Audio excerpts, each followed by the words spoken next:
peminatnya orang-orang eksekutif ya. Oh sorry, kepencet. Wait.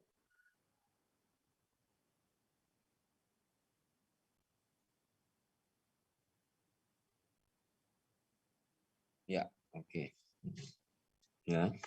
Nah, ini apa namanya? Saya masih ingat sekali ya, in 2009 until 2010 ya, at the time I made a language training ya. I made a language training, bukan kursus ya, tapi training. At the time it was English and Javanese. Bahasa Jawa bahkan bisa loh dijual ya. It was English and Javanese ya. For Javanese, I cooperated with UNS lecturer Profesor Sumarlam waktu itu ya, dosennya Christina juga karena kami dulu satu kelas ya. I cooperate with UNS lecturer Prof Sumarlam ya. Only with 4 events ya, I can build a house for my parents, you know. Hanya 4 event loh, saya bisa bikin rumah untuk orang tua saya. Jadi bahasa itu luar biasa ya, peluangnya sangat luar biasa ya. Ya. So never die for business. For business ya, use your ability. You have English language ya misalnya. Nah, saya pernah juga menjadi praktisi NLP ya, Neuro Linguistic Programming. Nah, kalau Anda cari di Facebook, saya dulu juga pernah aktif hipnoterapi anak. Nah, itu semuanya linguistik banget ya. Anda orang-orang bahasa pasti juga bisa ya. Itu linguistik banget. Ada semantik, ada pragmatik masuk di sana, psikolinguistik, neurolinguistik ya. Jadi peluang Anda sangat-sangat besar ya. Oke. Itu tadi tipe-tipe apa namanya atau business opportunity ya. Nah, oke, then ya yang ketiga, starting a language business. Nah, sekarang memulainya. Ya, kalau tadi kita udah tahu tipe-tipenya, sekarang kita mulai. Nah, sebelum mulai tentunya harus mencari peluang-peluangnya, ya. Nah, it is time to start. The first thing to do is to find out the opportunity. How to find? Bagaimana cara menemukannya? Nah, itu saya tuliskan di situ ya. Yang pertama adalah reading business book. Sometimes can help you get idea. Ya, itu ya. Bahkan ya, bisnis saya yang Kidospik itu saya baca bukunya itu tahun 2007, teman-teman. 2007. Tapi saya mulainya baru sekarang pas pandemi ini, ya. Baru bisa merealisasikan itu ya. Itu from book ya. And then the second, understanding your own ability ya. Nah, ini maybe you can brainstorm any kind of your skill. Tulis banyak-banyaknya skill Anda itu apa. Untuk kadang kan kita bingung tuh. Nah, so you can brainstorming any kind of your skill. Then choose the suitable one. Pilih yang paling sesuai. Itu apa? Itu ya. Nah, kemudian yang ketiga start ya, starting from hobbies and skill.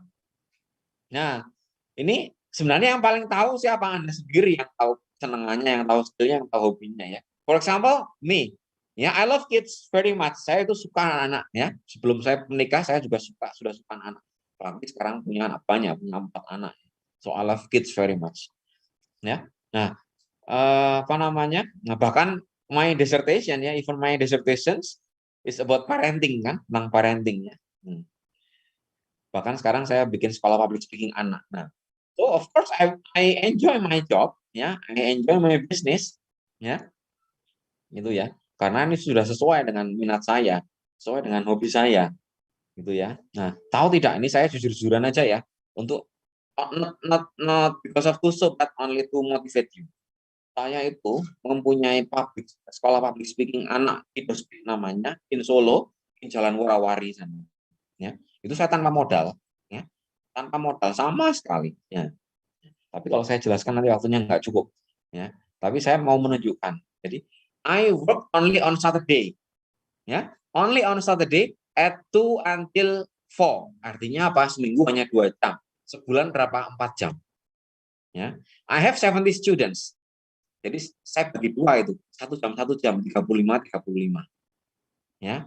Per siswa, ya, they pay 150,000 per month. Berarti artinya apa?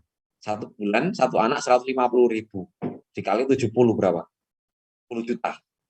Ya toh? 10 juta. 10 juta kerja berapa jam tadi? 8 jam. Ya kan? Nah, itu peluang Anda banyak sekali. Ya. This is from skill. Skill, sekali lagi. Anda kan ada mata kuliah public speaking loh. Nah, itu diterapkan nanti. Ya. Ya. Nah, so that ya don't worry ya. Don't worry ya, for all language student, untuk murid-murid bahasa language sama yang bahasa Inggris, jangan khawatir ya. We have many opportunities, banyak sekali peluang di depan sana nanti ya. Opportunities ya for you to succeed itu banyak sekali ya. Nah, kemudian selanjutnya adalah seeing market needs ya. The next is seeing market needs ya. Contohnya begini, I live in Solo ya. Because in Solo there are many kampus, kemudian apa ya, sekolah pelayaran, sekolah pramugari, perhotelan dan dan lain-lain ya. Sehingga apa namanya, to open English course for adult, I think it is more potential, itu maksudnya. Jadi melihat pasar, melihat market kebutuhannya. Jadi makanya saya bikinnya tuh Kampung Inggris Solo itu untuk dewasa gitu ya. Kemudian learning from a problem. Nah, ini saya mau beri contoh ya. Belajar dari sebuah masalah.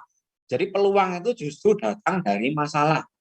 Itu yang perlu Anda harus ketahui. Jadi problem tidak harus ditinggalkan, tapi harus dicari solusinya. Ya. Ini saya kembali ke pelatihan saya dengan Prof. Marlam tadi itu ya, Prof. Marlam UNS itu ya. Jadi saya dulu bekerjasama dengan beliau. Ya. Jadi before 2009 ya, pada Javanese conference atau kongres bahasa Jawa waktu itu, to produce a commitment and policy from 3 governors, 3 gubernur Jatim, Jateng, Jogja ya. Ya, yang waktu itu mewajibkan siswa itu belajar bahasa Jawa until senior high school. Nah, tentu menjadi permasalahan bagi Jawa Timur ya, Jawa Timur. Karena apa? Karena selama ini hanya sampai SMP. Whereas start from 2009, Javanese were taught in SMA, senior high school. Nah, I see the problem there. Saya lihat masalah di situ. Guru-guru pasti punya masalah karena gurunya kurang, sehingga yang ngajar malah guru olahraga ngajar bahasa Jawa, guru PPKN ngajar bahasa Jawa. Ya. So, it's a problem. Jadi waktu itu saya menawarkan, I offer them a training Javanese as a solutions, and I paid UNS lecture, ya. I paid UNS lecture waktu itu Prof. Sumarlam, ya. And I was the event organizer karena saya kan bukan orang bahasa Jawa, so I cannot handle by myself. Jadi saya memakai bahasa pembicara. Nah, this is the opportunity which come from problem itu ya teman-teman. Jadi to find the opportunity, one of them is come from problem. Oke, sekarang selanjutnya. Nah, ini termasuk yang apa namanya terakhir ya. Nah, after apa namanya tadi mengetahui opportunity-nya, kesempatannya, peluangnya. Nah, maka sekarang Anda kan sudah menentukan tadi apa namanya jenis bisnisnya gitu ya. Maka sekarang menentukan targetnya. Misalnya Anda menentukan bisnisnya adalah kursusan. Nah, maka how to determine the market? Nah, ini sekarang yang menjadi apa namanya pertanyaan ya. Nah, yang pertama adalah recognizing the target and paying attention to the fund. Nah, jadi di sini you can decide the kind of business ya, then determine the target. For example, if you have decided to make English course, so the next step is to determine your target, ya, whether it is for kids misalnya atau for adult, ya, untuk menengah ke atas atau untuk menengah ke bawah, itu kan juga target harus ditentuin, ya, and any other consideration, it depend on apa ya, depend on the fund we have, ya, the fund, ya, oke, mungkin itu yang terakhir. Nah, ini yang terakhir ya, I just wanna say start your business, ya. Rise your entrepreneurial spirit, make a language as opportunity, ya. Kemudian start your business by looking at the problem around you, make your business a solutions, to solve these problems, yeah, then your business will grow and always be a blessing. Yeah. Okay.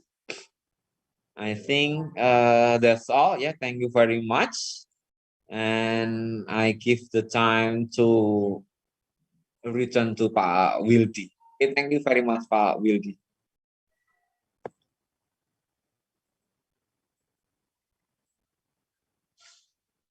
Okay, what a lovely presentation by Pak Kurniawan. Thank you very much, Pak Kurniawan.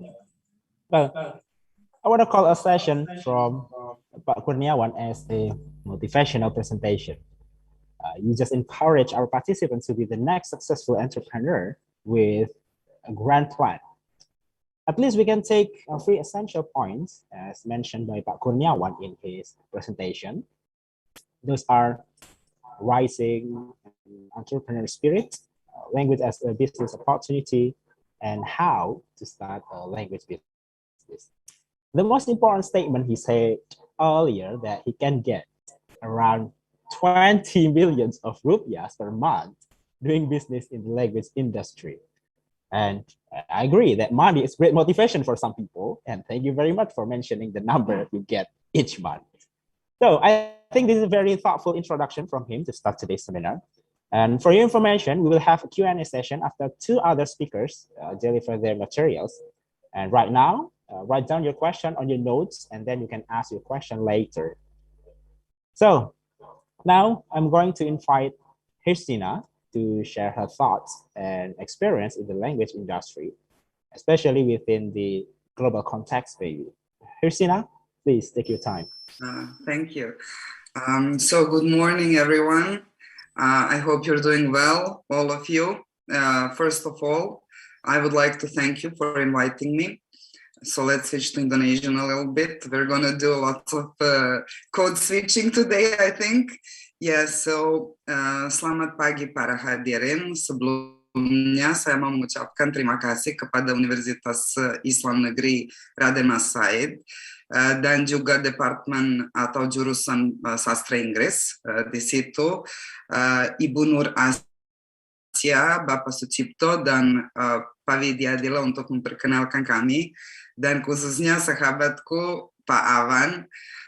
Juga di sini ada salah satu sahabat lagi dari kami pernah berkuliah bersama, Mas Irwan. Pak Irwan, ya itu ada itu. Iya, Pak Irwan. Halo, salam buat Pak Irwan ya.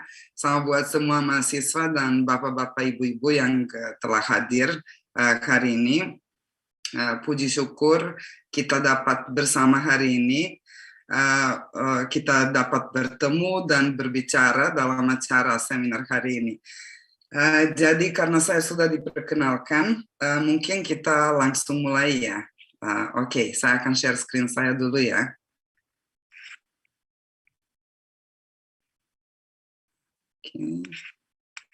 Oke, kelihatan ya? Yes. Jelas, oke. So, let's start. Hari ini kita akan berbicara tentang industri bahasa dan profit. Bagaimanakah dan apakah kita bisa membuat profit, kita bisa mencari uang? Can we make money from this industry we're in? Let's see, I think I would like to thank to Mr. Avan. He actually made an amazing presentation. I was enjoying listening to him. But I'm gonna talk about something a little bit more global. I think that it's gonna be, I hope it's gonna be interesting for everyone. Okay, so just a moment. Okay, I'm back.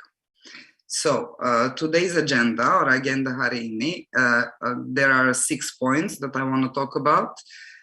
It is about the language industry, its possibilities, about the slowdown or how to slow down before we actually choose something, about the career that we can choose, and also the way to go or how to choose our career. And finally, the current trends and solutions, actually the emerging trends this year, last year, like this last few years, and future solutions. Okay. So the language industry. The language industry itself is mainly identified as translation industry, which is actually not quite true. This is something that we are raised to think that when we are studying language, then we're going to do translations and or we're going to teach, and that's mostly what we're going to do. However, also translations also include interpreting, but nowadays also transcreation, which is like really emerging trend, and I think that we should talk more about it. Localization right now, because IT services are like really going up, and other related services. So basically, the language industry consists of any business activity that helps our clients communicate across cultural and linguistic barriers. I think that in Indonesia, it's very interesting situation, and especially for your students in Universitas Islam, because most of you are having your bahasa daerah, so your mother tongue is mostly, I don't know, Javanese, it could be Padang or I don't know, Sundanese. And then you have the language of unity, which is Indonesian, that also immediately puts you like one step ahead students from other countries, which is really amazing. Also, you're studying Bahasa Arab and English language. So you're polyglot, basically. Just when you finish your university, you're speaking 4 languages, which is amazing. And basically, Indonesia is like wonderful for that, at least for me. Okay, so when we are studying language, we need to understand the possibilities. What business possibilities and what jobs can we do after we're done with our studies? And I'm not only talking about English language, like we can be studying Indonesian language or Arabic language or any other language. So basically, we have like 3 big main areas that we can work in. So the first one being, of course, translation and interpreting. The second one, which is very popular now, localization and IT services. And the third one, which is emerging trend and that we should be focusing on, I think, is transcreation and creating multilingual content. So about the translation and interpreting, we're translating content.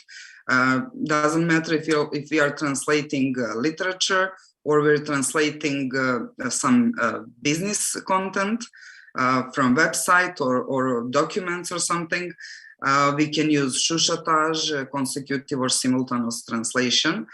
But besides that, our job also includes editing, proofreading, transcription, subtitling, text revision and review, book project management. You cannot work without linguists and ahli bahasa if you're like having publishing house. Then also in book project management, because who would know better than experts in language?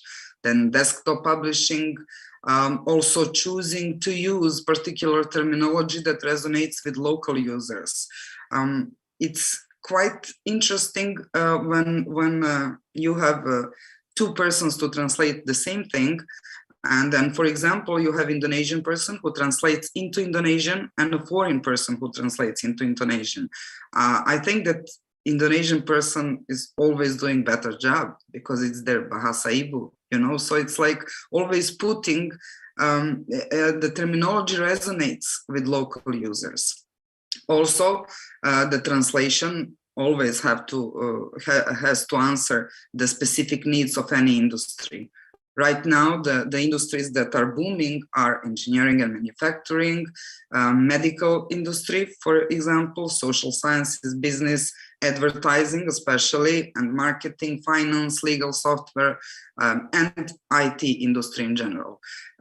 When we talk about IT industry, then we come to the currently most needed skill, which is localization. It's basically like translating the whole business into another language. It is essential in the IT sector. It deals with software, with the web, with mobile and application localization, multilingual SEO services, which rank your website or application, then digital media, consulting, even testing the products that we're making, voiceover services, and so on. And the third one, currently emerging trend, is transcreation, so-called transcreation, because it includes cross-field skills such as web content solutions, social media, creative adaptation, even design, copy editing, copywriting, campaign creation, and testing the set campaign. And these services include content creation in general, or even product management services. All of that to adjust to client requirements. So it's all client depending. So about the slowdown that I talked earlier, let's discuss it, shall we? So there was a thing that people said that all the industries are currently lasso, you know. So it's like when the pandemics happened, everything just suddenly slowed down. So what happens in Europe is that the growth slowdown in language service industry started already in 2019. So experts noticed that the industry had less growth than in 2018. And, you know, but the market expectations were still quite high. They were still positive. Especially translation departments and training institutes, they expected an increase in translation activity. But they expected little or no change in increase of the number of master students, pricing, or certification needs. But then 2020 arrived and the things got really complicated. But as Pa Alan said, you know, there was an issue and the issue had to be solved. So the industry started to evolve. However, the slowdown still continues today due to pandemics, but it is very country dependent. So it means that the way we are dealing with things, it also affects our ability to work and earn. So we have these few countries that do really well, that are growing, in that the language industry growth is significant. It's like Portugal or Netherlands. They learned how to handle it. Then some others keep average market share, like professionals in Austria or Greece, while others struggle. And the business outcome is worse than it was before.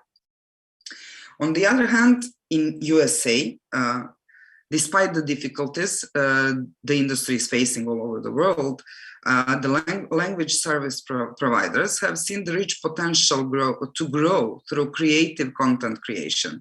As we've seen by now in linguistics and actually in language studies and language industry, I think that USA has always been the leading country for that. They somehow learned earlier than all of us that they need to evolve so they can earn. They need to create new and profitable solutions, you know. So they identified 3 broad areas to apply their transcreation and multilingual content origination approach, which are quite important for us because we kind of are one step behind, I mean, for the rest of the world. So these 3 main areas that they identified could be useful for us. So the first one being online and offline advertising. The second one, product and platform content, which is also web services and IT industry. And the third one being content marketing. So it's all connected with the economy as well. now we shall see how this aligns very well with the situation in Indonesia. So we cannot just, when we've seen that some countries are doing well, the others struggle, we have to learn from the ones, from the countries that succeeded to solve the issue. So in Indonesia, you can see here the survey, Outlook Lapangan Pekerjaan Indonesia 2020. So based on this, that was the only survey that I could find, like the latest survey, which actually gave me quite interesting insight. The situation in Indonesia, according to this survey, might be identified as both good and bad. So the language industry and culture jobs are categorized as redup. So that's not really good. We see here that some industries are having prospects like cerah, stabil, redup, dan ditandai. Thanks God we're not at ditandai, we're still at redup, but we will see that some of the professions are not really in redup category. So what they identified as pekerjaan redup is pekerjaan yang tidak dibutuhkan atau mengalami penurunan tingkat kebutuhan. Also, most of the jobs for language professionals fall into highly educated or trained staff with low income. We can see it here. But there are some jobs that are in high demand, which are connected with language, and we should take advantage of that. So the first job on the list, the most needed job right now in Indonesia, or last year, was advertising, the expert in advertising industry, which is actually part of the language industry and number one in highest ranking jobs in Indonesia in 2020. And the other one that is also connected with language is on 13th place. It's early years education teacher. So this professional is also aligning well with, for example, Dr. Kurniawan is working on the early years education, which is identified as something like really profitable. Okay, so it can be good or bad. So the situation is in Indonesia is both good and bad. It actually all depends on us.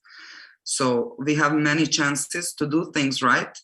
Depends on ourselves, if we're gonna do it or not, if we're gonna grow or not, if we're gonna learn new skills or not.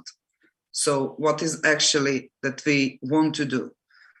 Do we want to wait for somebody to give us jobs, or we're just gonna be proactive and create our own working field, create our own possibilities and our own opportunities. So peluangnya banyak, asal kita mau berkembang ya.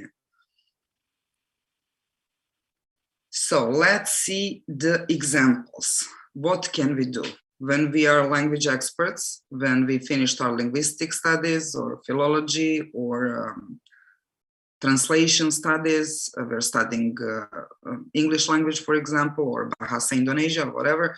We have lots of opportunities here. So we have opportunity to work in academic field, to work with life sciences, activism and field work. Activism and field work, technology and web, legal, media, literature and publishing, theater, art, gaming, tourism and hospitality, corporate, and so on. We're coming back. Okay. So the most obvious thing that we can work as language experts is to work in academic setting, which is like we can become researchers, teachers, lecturers, educators, to become educational specialists, to be private tutors, translations, interpreters, to do remote or e-learning courses, or become specialist in that field. We can make form terminology basis. For example, terminology basis for particular industry. We can create corpora, we can become lexicographers and so on, because all those professions are much needed and they are the basics of language industry. Then we can also do translation or interpreting or become a project manager for life sciences. Very important trend right now is becoming a telemedicine interpreter, because we know that this pandemic situation creates new jobs and new opportunities. So even in terms of health, we are trying to find some other ways to solve our problems. So those telemedicine interpreters are quite important, and there are no borders there. Speech pathology, which actually I see that it's lacking in Indonesia. So I think it's very important thing to do. Then psycholinguistics and so on. Then my personal favorite, activism and fieldwork, which is like aligning with what we believe in. I believe that minor languages need to be preserved. So for me, it's very important to support students to document, analyze, and preserve endangered languages or nearly endangered, which in Indonesia is like a must. You know, you must do that. You're Indonesians, you need to work on other languages. It's great that you speak 3 or 4 languages, but it's also important to notice that the linguistic diversity is also something that we need to fight for. And you have lots of opportunities in Indonesia. We need like 5 lifetimes, all of us, to study this, you know. Then to build indigenous language corpora, which I think it's very important. We have like currently 10 dying languages in Maluku.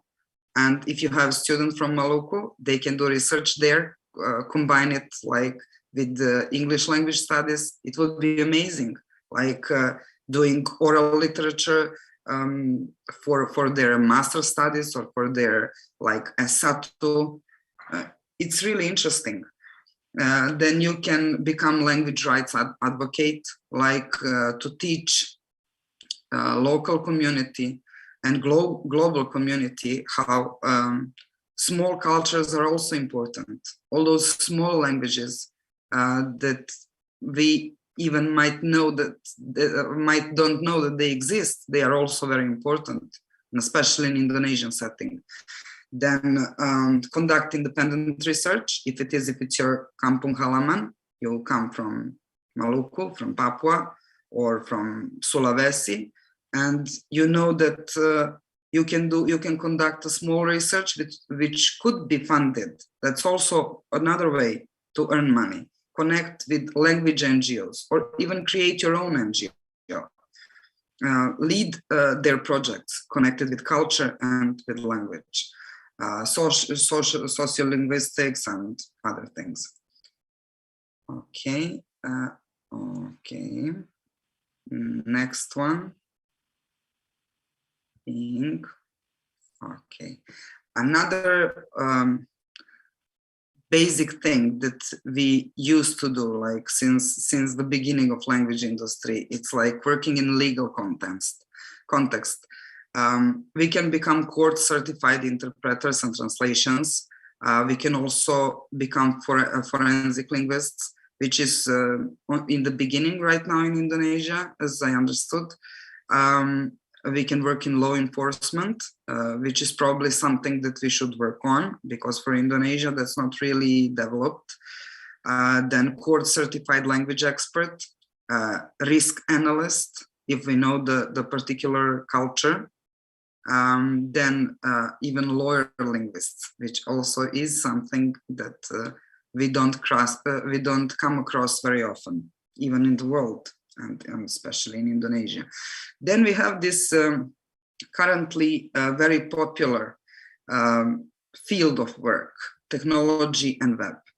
So we can become content creators and reviewers, bloggers, work in digital media, become copywriter, copy editor, specialists in localization, be it web or applications, do the creative adaptation, which is also important for many companies.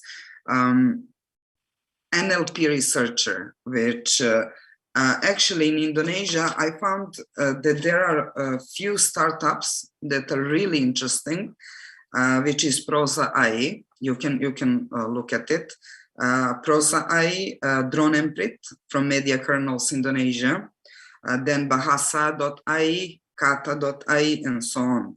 Like those few are really growing right now, and I think that they're going to be important players in our industry. They're usually making chatbots. You know, we know that in the world, Google and Amazon and such big companies, they're going big on this NLP research. So we have Cortana, we have Alexa, we have all those chatbots and assistants. In Indonesia, those companies that I talked about, they're working on this. I would suggest, if you are listening I would suggest that Raden Massaid University can make something like PKL or Praktek Kerja Lapangan as volunteering in these companies. I think that would be one of the very important steps that you as educators can do, like putting our students into real life situations. So just send them like for a month to volunteer in those organizations, of course, free of charge, and maybe even with a little support from university or from parents or from sponsor, which I think would be easily done, because this is something which is the future. So it's not only about chatbots, like we have Veronica, you know, and other chatbots that are used in Indonesia, but it's also for social media monitoring and so on. It's like speech and text recognition, text-to-speech, speech synthesis, computer-mediated language learning, which is also very important in nowadays when we have online seminars and online school and e-learning and everything is online. Development of artificial intelligence, which is very, very connected with language, and development of language technologies, which are going to be very useful for us. Then we have media, literature, and publishing, like the professions that we already know. Journalist, you can become journalist, writer, editor, proofreader, even proof listener when you're making audiobooks or radio dramas or whatever. So we have a need for proof listener. Then to do transcription and subtitling, text revision and review, book project management. So publishing industry won't go without us. Also, I see the big opportunity in subtitling. We have those big companies like Amazon Prime, like Netflix, like Disney Plus. They are looking to localize their content. So we have so many movies on Netflix. We have even Indonesian movies in Netflix. Some of them have English subtitles, but most of them don't have English subtitles. Then we have a lot of other series or movies that maybe some people in Indonesia would like to watch, but they would like to have translation. We don't have it yet. So it's also a very good thing to look at. Next, we have tourism and hospitality, which is currently not really good thing to do. But what we can do now is become like travel blogger. Like we can do research about our area where we live in our city. But basically, after all this with pandemics is done, you can become tour guide, travel agent, tour creator and manager, flight attendant, manager in hotels or restaurants, and so on. Then we have also corporate corporate field of work, which is mostly for language experts to become customer service or sales representatives. They must be multilingual and culturally aware, which not many of other professions are actually aware of different cultures, the ways of behaving, and so on. Also, a very important one right now is like SEO service assistants, because they're working with words. The words are helping the bots to set the ranking of a website. So this is something that we can do as linguists. We are working with words. Then cultural consulting, specialists in e-commerce or import and exports and so on. And now other of my favorites is like working in movie, radio, TV, theater, art, and gaming industries. That is something that we usually do to enjoy. Like all of us, all of us like to watch movies. We all watch TV. We listen to radio. Like we listen to podcasts. Our kids and maybe all of us are playing games. And the gaming industry is like the biggest growing sector in the world. So they also need language experts. For me, it's really interesting how some games are succeeding while others that are like really amazingly done, they're not. I guess it's about the story plot, and that's where we come in. If we love literature, and you're studying Sastra Inggris, but you have the basics, the basics of literature theory, and you know how one story needs to go, you know how to tell the story, you know how to write an essay, you know how to hook people up. So this is something that gaming industry needs. Maybe those people have ideas, but they don't know how to develop characters. They don't know how to set the plot. They don't know that the story needs to have a peak, needs to have a twist or two. It makes things fun when people are playing games or watching movie or whatever. So in these industries, you can do much more than what I wrote here, like text adaptation, screenplay editing. Even if you're really talented, you can write your own screenplays and they might be selling. Proofreading, subtitling, as I said before, for big services. You can become news anchor if you like to be in a public spot. If you like to be in a spotlight, then you can always make your own podcast. It can be equilingual or multilingual. You speak 4 languages. You can do podcasts in 2 or 3 of them. It's really amazing opportunity. Podcast creation, then dubbing, then voiceover services. Closed captioning for sight impaired. This is also one important thing that I would like to talk. We usually overlook impaired people, but we can actually help. We can learn sign language. We can become easily sign language interpreters or coaches. For example, I know for sure that in Indonesia right now, inclusivity is very, it's lagi naik down. People become aware that we need to include people who are a bit different than us. They are like sight impaired or hearing impaired. And this sign language is actually not really hard. And we actually need to have a sign interpreter for every single show, for every single TV show, for every single commercial. Actually, that's where it's heading. If we want to become respected society, like all of the countries, including my own, which is also lacking in those interpreters, like in Indonesia, it's a great opportunity. And then you can also become dialect coach in movies. It's interesting, if you or in theater, if somebody is like becoming Chutnyadin, then they need, to speak Achanese and they need to speak it properly. If somebody is playing Kartini, they need to have this distinctive, even if they are acting in Indonesian, they need this like a little dialect thing, you know, like those. How can you always spot Javanese? It's like they always use this t. It's like it's something they cannot you know, just drop that easy.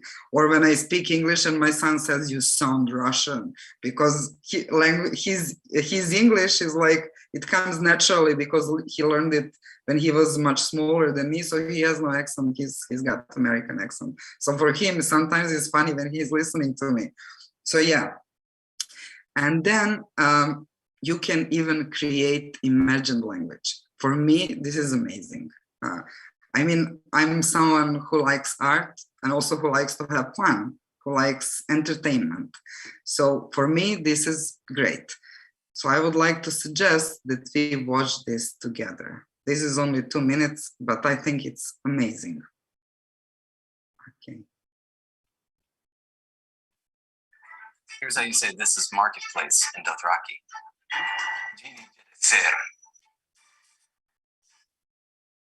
My name is David Peterson, and I created the Dothraki and High Valyrian languages for HBO's Game of Thrones.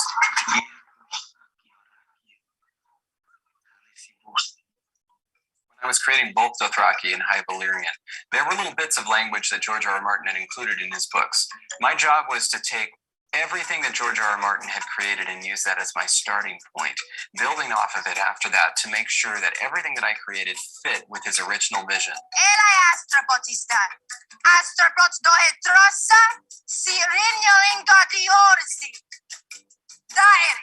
I get paid differently depending on whether I'm working on a film or a television show. For a television show, it's much more structured. So I get paid a flat fee to create the language. Then after that, I'm paid an episodic fee to do translation on the episode, do voice recordings, work with the actors if need be, and also for language maintenance, that is, to add vocabulary to the language as I go.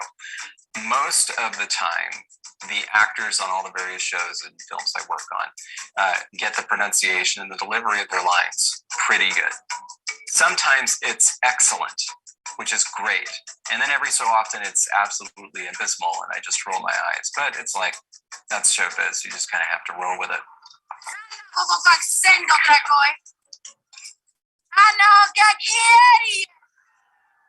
My favorite scene from the show revolved around one of my lines. Daenerys had been negotiating with a slave master to get his army unsullied. He had seen her and assumed that she only spoke the common tongue, and so he used a translator to talk to her. My master would like you to know that the silver is paid to the baby's owner, not to the mother. After she gets his army in exchange for a dragon, she turns the tables on him and reveals to him with one line that she actually speaks his language. She says,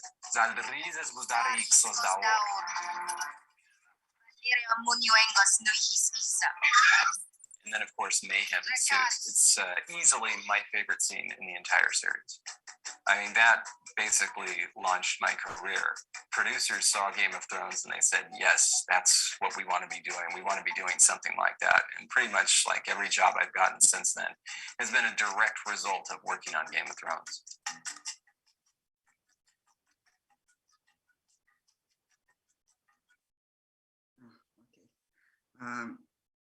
So this short video actually is showing this linguist that is working on creating imagined languages, for TV shows. So we know how popular was the Game of Thrones. Then we know one of the linguists who was actually a writer, Tolkien. He wrote The Hobbit and the Lord of the Rings trilogy. He actually created all those elven languages and for the Hobbit languages and the others. Like, these are quite interesting things. We have a linguist who spent like 20 years of his life creating Klingon. We all watched Star Wars. And this guy just like he was studying, and then he met his friend who was working on this show, and they just needed like a linguist to make a short few sentences for this imagined Klingon language. And that's where it all started. Actually, for Indonesia, it must be really interesting that, for example, in some movies that deal with mythology, you can also work on recreating Java Kuna, or basically the language that is based on some of old languages that were spoken in Indonesia. I think there are lots of opportunities there. And if any of us would like to work on that, it would be really interesting. So I'm going to continue about trends and solutions. So currently right now, emerging trends that I try to find like what's going on. And worldwide, there are a few emerging trends. First of all, artificial intelligence is all the rage. This is where the industry is heading. So this is NLP, this is content creation, these are web services and localization and so on. But we know that human translations have been the most reliable since ancient times, and this is not going to change. We will probably never have artificial intelligence developed enough to not have human translators controlling those things. Like we clearly recognize that we cannot obliterate human involvement. This is where the post-machine translation editing comes in. But first of all, okay, we know that human translation is the best, but we cannot just not pay attention to machine or automated translation, because it opens unlimited possibilities for us. We can translate big amount of text. If we're translating a book and we have great corpora, we have great terminology identified, we have lexicons that we agreed upon, we can translate the book in much less time. Okay, the translation is not going to be perfect, but that's where human factor is important. We should do the post-machine translation editing, which also cannot be done by anyone else who is not a language expert, like looking at the source and target text. Speaking about this, I would really like to menekan importance of knowing both the target and the source language. I see the tendency in people in English departments that they tend to forget about Ejaan Bahasa Indonesia, about Tata Bahasa Indonesia, which is very important. It pains me to see if a translation is great, but then the EAD is not good. So the passive is written as preposition, you know. So it's not ditekankan, but ditekankan. It's a small example. But I think it's very important, because by respecting your own language, you're respecting the others as well. So I think that lulusan Sastra Inggris and Sastra Indonesia should work together, and Sastra Arab, of course, which is very important for Indonesia. Okay, so other trends include audiovisual translating services that are focused on closed captioning and subtitles. We talked about this, there's this overproduction of series, of movies. There are people who are ferocious watching. We are all binge watching whenever we have chance. We don't have patience anymore to wait one episode weekly, you know, but we get them all, we choose Saturday and we just binge watch like 20 episodes. And can you imagine how many translators should be involved there? This is something which is important right now. Then we have dubbing and localization, of course. Video remote interpreting assignments, like in seminars, actually webinars, remote e-learning, bilateral meetings, and so on. For example, the other day I was attending this book promotion The writer was Spanish, and she could not speak English, and there was a simultaneous translation included. So the book promotion was really cool for me. It was really interesting linguistically. Today, the most exciting trend in the language service industry must be accelerating transcreation services. This is, according to me, the most prominent way to accelerate success in the industry right now. About future solutions.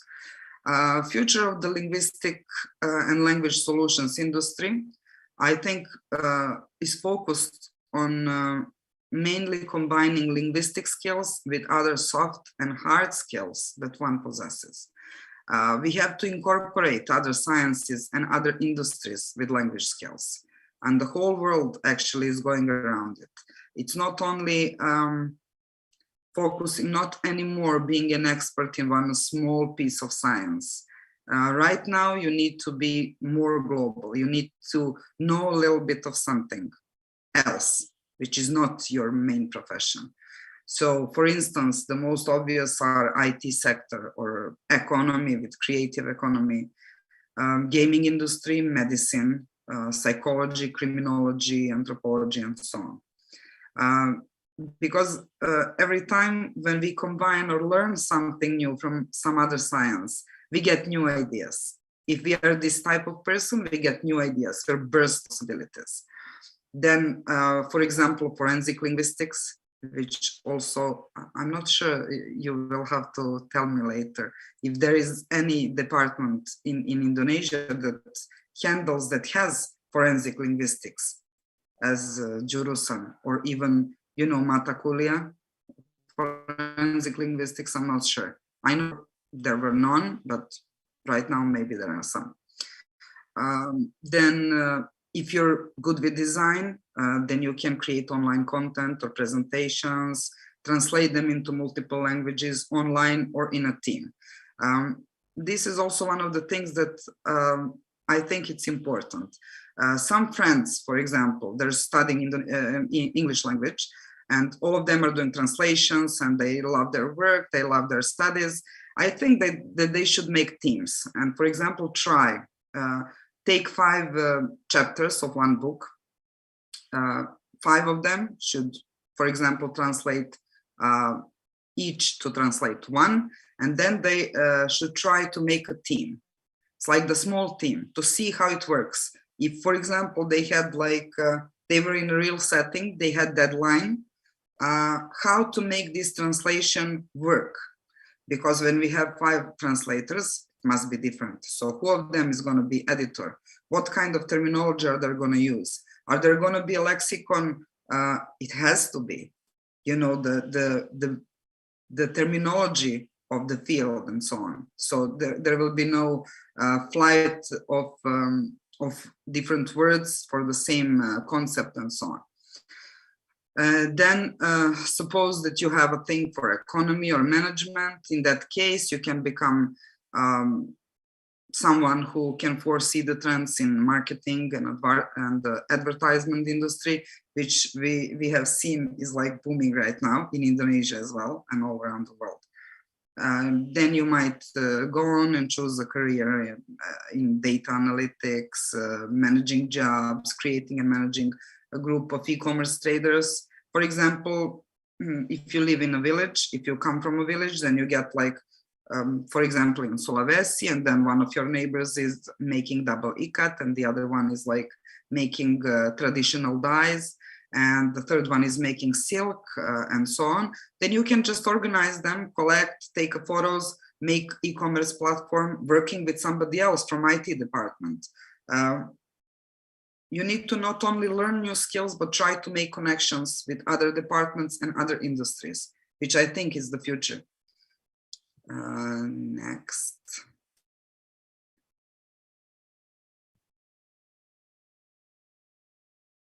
So we come to this. Shall we gain profit? What are our expectations and what are outcomes?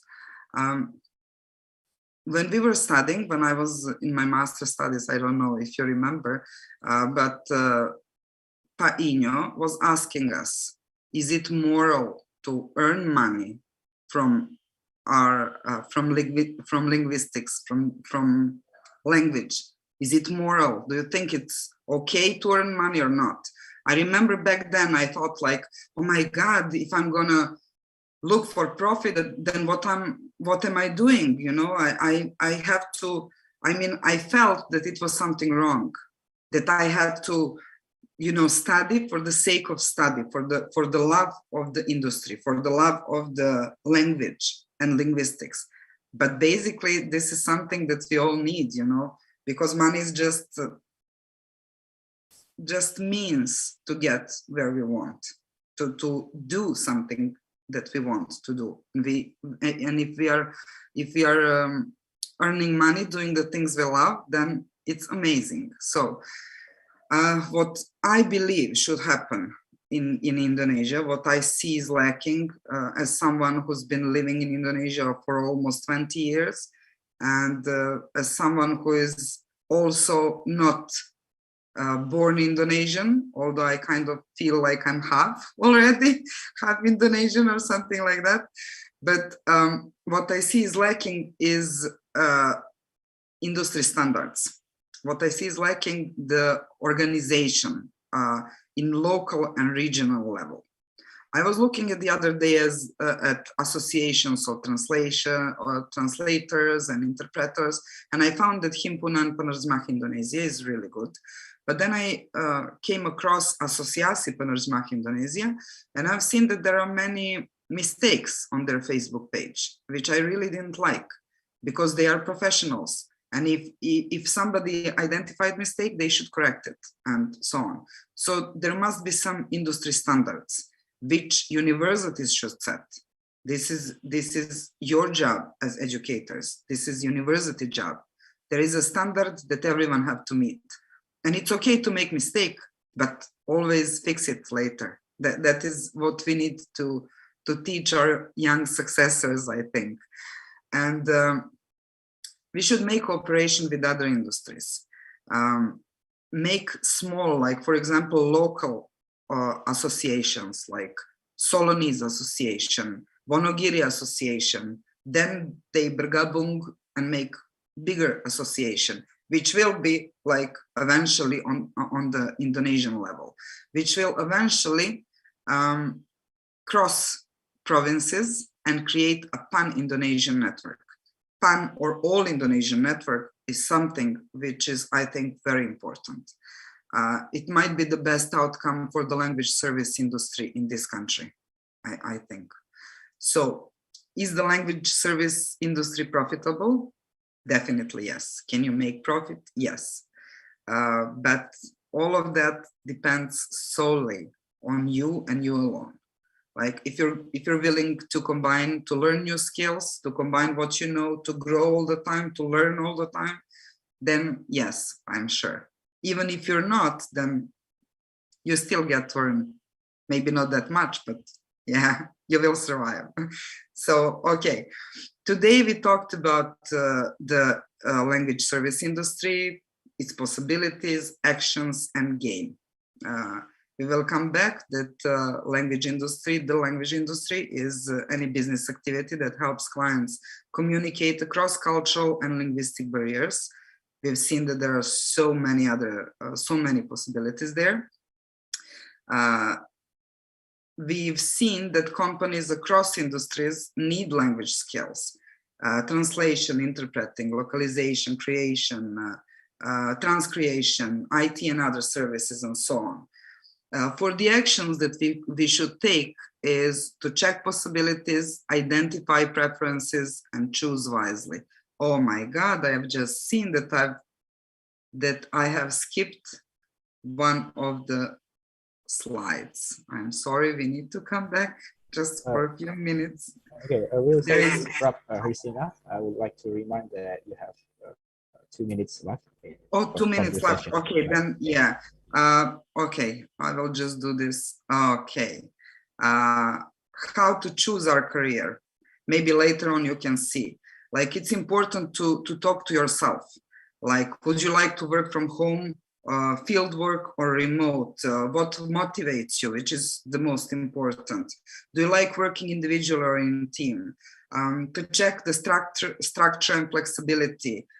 What other skills do you have? Are you tech savvy, which might be the most important right now? You should check out the CAT tools, NLP projects, and so on. Okay, so we're gonna come back. This was really short. I wanted to talk a little bit more about it, but maybe other time, because we are time limited. So, do you have any questions? If you do, please write them down so we can talk about that, talk a little bit more about that after our next speaker finishes her presentation. So, thank you so much. Terima kasih atas perhatiannya. Dan satu lagi hal yang menurut saya juga penting untuk mengingat moto dari Badan Bahasa, utamakan bahasa Indonesia, lestarikan bahasa daerah, dan kuasai bahasa asing. Thank you so much.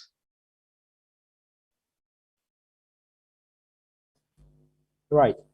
Massive thanks to Katrina for sharing valuable insight in the field of language industry. Well, your bahasa is very good. I think it's that. And Terima kasih. I thought that I don't need to use English to introduce you before. Yeah. Your bahasa is pretty good. So, Christina started with the language industry, mainly in the global context.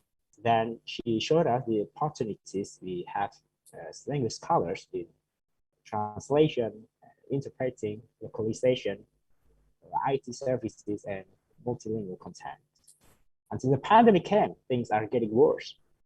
There's a gradual decline in the language industry until today, but seems very country dependent.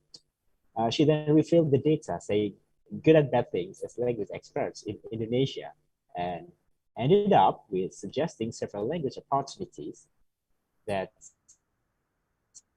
are highly needed in the digital era.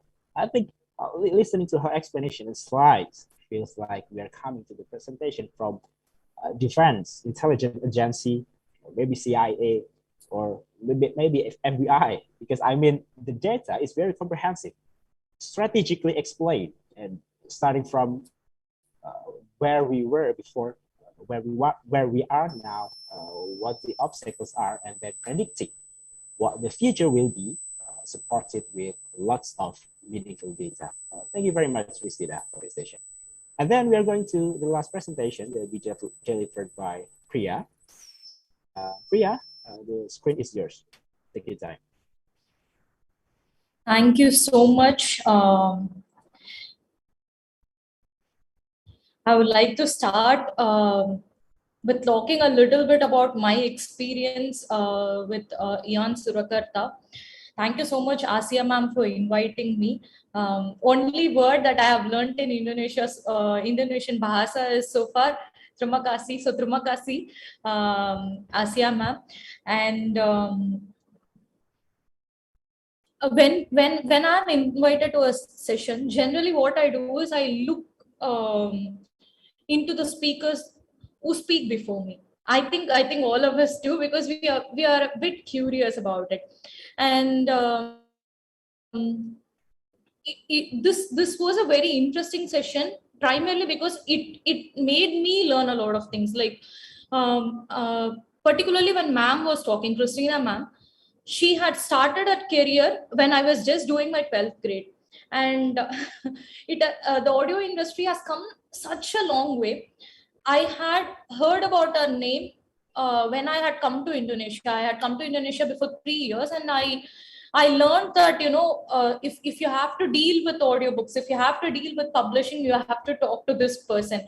And I've been trying to be in contact with her from that time. I didn't get an opportunity, and today she is here right before me. She has given that amazing speech. Thank you so much, Christina ma'am. And I would like to start my talk exactly where the first speaker and the second speaker had ended. I generally talk about, you know, how passion is more important and money actually doesn't matter. But when Asya ma'am asked me this question, can you earn in language industry? I wanted to address why this question. I mean, if there is a question, it always comes from a thought process. So Asya ma'am had this question because of her influence, because students needs this kind of a discussion at this moment. So I want to touch a little bit on how language industry works. I'm not going to concentrate a lot on Indonesian environment because I do not know about it. But I think you will be able to connect me in a global scale, primarily because we are all from South Asian country. And that sort of, puts all of us in a perspective opposed to Western world. We have a lot of opportunities that they do not have. Generally, there is a way of seeing that, they have a lot of opportunity, but it's not like that. From my experience, I'm going to justify how I have made this statement. So let's go to the first slide. My discussion is going to be on defining affluence. Now, generally the word affluence means, richness. But for an artist, being an artist, for you, affluence is steady flow of income. Steady flow of income in the sense, when when the first speaker was speaking, I'm sorry, I'm not able to pronounce his name. When the first speaker was speaking, he was saying that, the opportunities that a student take are generally, they become teachers, or they get into something comfortable. They join an organization.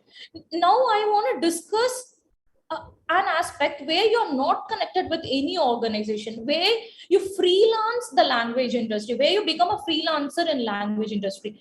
For that, affluence becomes a most important terminology, because when you're connected to any organization, be it a school, be it an organization, what happens is you get steady income in the end of the month. But as language artist, what happens is you see to that, you need to make your means meet the ends, and that takes a lot of practice and a little bit of experience. Now I'm going to share from my experience, how do I make my needs end my needs. Now you can ask me, who am I to do it? I'll be touching more on my personal experience, because I do not believe in saying something that I haven't practiced. And I find that, in everyday life, I think I'm 3 or 4 years elder to you, so I know what you go through when you want to become something. When you want to become a language artist, I know the problems that you're going to face. So I'm going to make a very relatable thought here. If I'm wrong, you can always correct me. If you're facing some other problem, you can just interact with me through the session. I do not have a problem. You can cut cross talk. I do not have a problem at all. So as I was saying, the second point that I'm going to make is, who is language artist? Now it is very important that we understand this concept of language artist, because we see this the sect of language artists growing prolifically, that too after lockdown. I'll be talking on that phenomenon as well. Then I'm again going to discuss on why this question. Why are we discussing whether literature gives us financial stability or not? Then how are we going to convince ourselves? How are we going to convince the society that what we are doing is different, but it can provide us a means? Then I'm going to talk more on my personal experience, and I'm going to give you a little bit of practical tips from my life.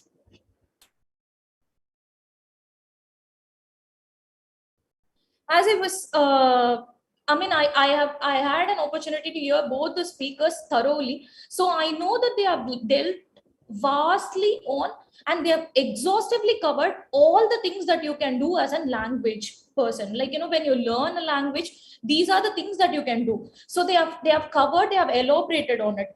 I want to cover on a topic called language artist. Now, what I mean by language artist is, you can be a translator, you can be a guide, you can be an interpreter, you can do anything, any number of things that our previous speakers have told, but without an affiliation to any organization. That is where you become a language artist. Imagine this is there is a painting that I want to paint. Now when I go and become a part of a museum, when I go and become a part of some organization, I earn a salary. On the other hand, when I sit at my home, when I have to create my own market where I can sell it to people, where I have to make the dealing, where I have to do the negotiation, where I have to know not just the painting, not just the dynamics of how I paint, but also a little bit of marketing, little bit of business, little bit of financial knowledge. That is where I become a language artist. Now, why do this generation prefer language artists? There are so many reasons for this. Something can be as simple as you do not want to stick on yourself to an organization, because any organization you go in, there is a contract where you sign for 2 years, 3 years. Now you do not want to do it. The second most important thing that I have felt from my experiences, when I finished my master's, I was doing my research, and it was that during that time I wanted to earn income of my own. So I went and joined an app called Kahania. Now what does this app basically do is, it's basically, it works as a Wattpad for Indian community. So it has a lot of Indian languages, and you can read the book online as well as you can write online. 3 years back, I came to UIN Surakarta and I spoke about Kahania and how my work in Kahania is. But then pandemic struck. Like everyone, I had a downfall. The downfall primarily is when you are not able to go out and do the job that you want to do. Second thing is, you don't earn the pay scale that you are earning. Let's put in, let's say in Indian currency, I'm earning ₹1,00,000. When some sort of problem comes in, what I earn is, it reduces by 50%, 25%, something of that sort happens. That is when a person like me, that is when our generation questions, why should we do the same amount of task for a lesser money, right? All of you, I think, can connect with this. When we are doing the job 100%, we want 100%, we want the salary to be paid 100%. When we get only 50% out of it, we are not satisfied in what we are doing, because we have seen what 100% looks like. Now the third point is, imagine you make a deal for the organization that you're working on. So you sell this painting, or you sell your writing, or you interact in terms of that organization. The commission that you get is 25 to 30% maximum, but you do all the work. Now what I am suggesting is, why not you take 100% instead of 25 to 30%? Are you finding it difficult to go for the next slide? Yeah, a little more up. A little more. Yeah, thank you so much.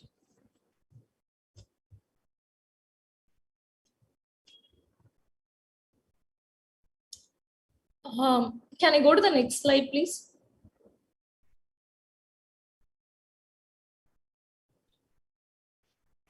The next one. Yeah, life of every artist. Thank you. So why do we ask these questions? Why are we not able to plunge directly into business? Now the problem with any business is, we have this conventional mindset that business has to look in certain way. For example, you need to have an office. Second, you need to be selling a product, like it should be an object. But when it comes to art, when it comes to language, you do not know what you're selling most of the time. If you are a translator, you do not know how much should you charge for one page. You do not know where to start. If you want to do subtitling in Netflix, you will know there is an opportunity. Our speakers have covered it, but where do you go? That's the question that you will have. And the second point, even if you go to a place, you do not know whether you are being paid properly for that.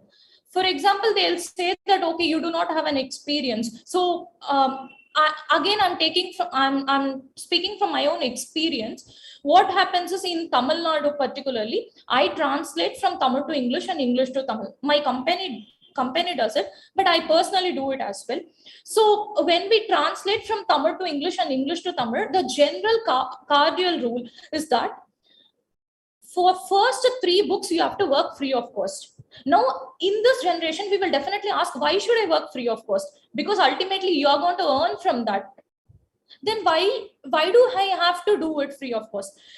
It is very easy for people to say that, you are an artist and you cannot put a tag on your creativity, but it doesn't work that way, because we have done our studies and we see our colleagues, like, if your friends would have joined to be an academician, or if they would have joined any industry, they would be earning. And you have to answer your parents, you have to answer yourself, what justification am I going to give myself if I do not earn in the end of the month?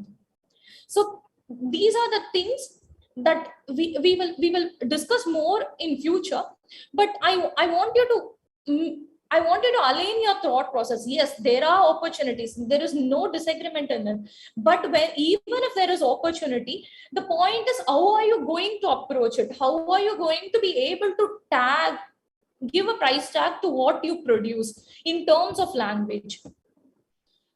The other major problem that we face is, every artist's life is totally different.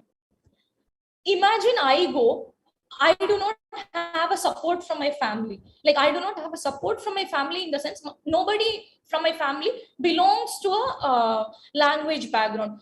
All of them are in a corporate job. My brother is a chartered accountant, my mother is a teacher. So when it comes to this, when you want to do something differently, and when you're first in the family, you do not have anybody whom you can connect to, you can get their influence from, or you do not have a background at all. To start background, you need to start using, social media is one great space where you can connect with different artists. I primarily do it with Instagram and LinkedIn. When you are in LinkedIn, you can see people going through the same journey that you are going through, and you can connect with them, you can get tips from them, you can be a part of what they do for a short time and then learn from that experience. The second thing is, there is no premeditated rules, because how much ever I connect with the people in my society. For example, I want to be a translator and I connect with other translators, but the problem that they face are going to be very different, and every book is going to be unique. Let's say I have worked on 10 translation projects. The 11th book that I'm going to take is definitely going to be totally different from my 10 books. That's how this field is. That's how it is. If you're prepared for a lecture, every class that you attend or every class that you give is going to be different, because the students, the influence, that's all, but the content is going to remain same. But when it comes to translation or publishing, what happens is, every book is unique, and the way they write, their cultural background, everything differs. So this book is going to be different, and the amount that I'm going to get for this book is also going to be different. So it doesn't mean that, okay, the last book I was paid 25,000 rupees, doesn't mean that I have to be paid 25,000 in the 11th book as well. This is something that, as an artist, you need to learn, and you need to relate to. You need to start relating to this particular concept. You know that there is going to be no regular flow of income, so you need to become financially more intelligent. Now I'm using this word financially intelligent because when you I work with artists closely. As in our project, we work with painters as well as writers. And what I see is, when a writer publishes a book, they crack a deal of, let's say, 10 lakh rupees. Now, when they crack a deal of 10 lakh rupees, they immediately go and spend all the money.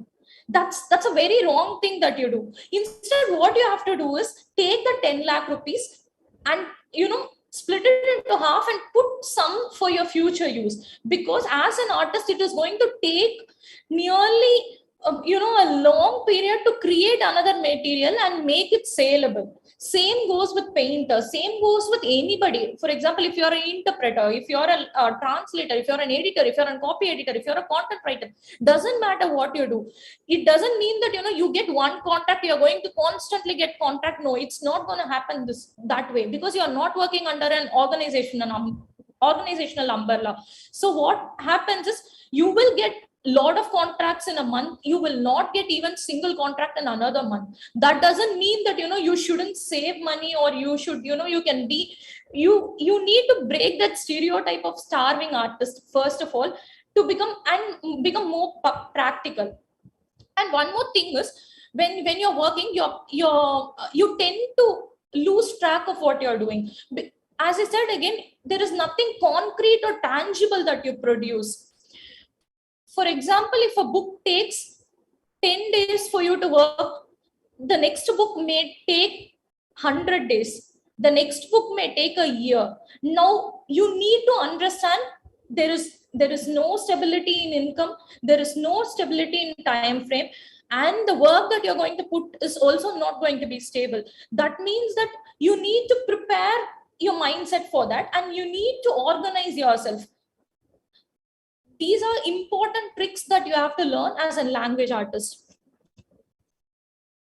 Can I go to the next slide, please?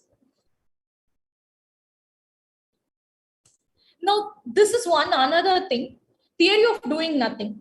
How much ever you do, how much ever you write, how much ever you translate, until and unless you see money in the bank, until and unless your parents, family, friends, colleagues see money in your bank, they think that you're sitting simply. They'll just say that, okay, what are you doing? If I say that, okay, I'm going to sit and write a book, they'll always say, okay, one party, right? Come with me. One dinner, right? Come with me. It's just marriage. Your cousin is going to get married only now. These are the conversations that you will keep having with your family. They will never take you seriously. As I said, my brother is a chartered accountant and he has an office. So what he does is, he gets up in the morning, he goes to the office, he earns the same amount of money that I earn, but I work from home. So you must understand the difference. When both of us are making same amount of money, yet he goes to office, he goes to an external space, and I stay in an internal space. It means that, whenever you ring the bell, I'm going to open the door. It means that, if there is a cleaning to be done, I will be called. Now, I say I because I'm facing this on a daily life, and you as an artist are definitely gonna feel it. But being an artist is so different, and you need to concentrate completely. For that, you need to make ground rule from day one. You need to set your working space, working time, and you need to tell people to check out. You just need to tell that, do not come and disturb me on this time. Cut down the bell, do whatever feels comfortable for you, but have a time, allocate, and then start creating. Because if you start writing a line, if you start translating a line, and if there is a bell, it is definitely going to distract you and hinder your progress, and that's not going to work out.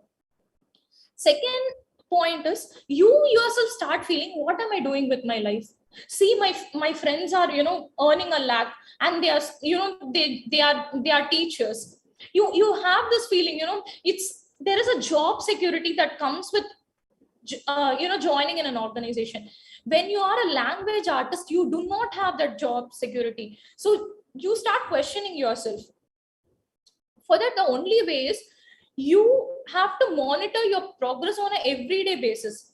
And money is not the only way to understand it, though money is a tangible source. Because at the end of the month, if you say in the bank account, okay, fine, I have earned this money, yes, it is going to be a tangible proof. But sometimes it is not a tangible proof. So as an artist, you need to be extremely matured. This maturity will come over a period of time. I mean, I haven't got that matured yet, but because I feel this, I keep asking, what am I doing with my life? What am I doing with my life? So this happens. This will keep happening to you as well. Now, you need to address it more positively. You shouldn't lose your track on what was the purpose in which you started. I think Rasina ma'am can connect with me. When she must have started being an entrepreneur, the most important problem that she would have faced on first month was, there would be absolutely no increase in a bank statement. In fact, it would have gone down from wherever she started. This will happen, but eventually you will get there. And for that, you need to have, now we see after 7-8 years, I think we see what Christina ma'am has become. This will happen, and you need to have a little bit of patience. And one more thing beautiful about an artist's life is, whatever our colleagues, whatever our friends are earning, let's say for a year, be able to make it in one day. That's something beautiful. But for that, you need to have patience. Can the next slide?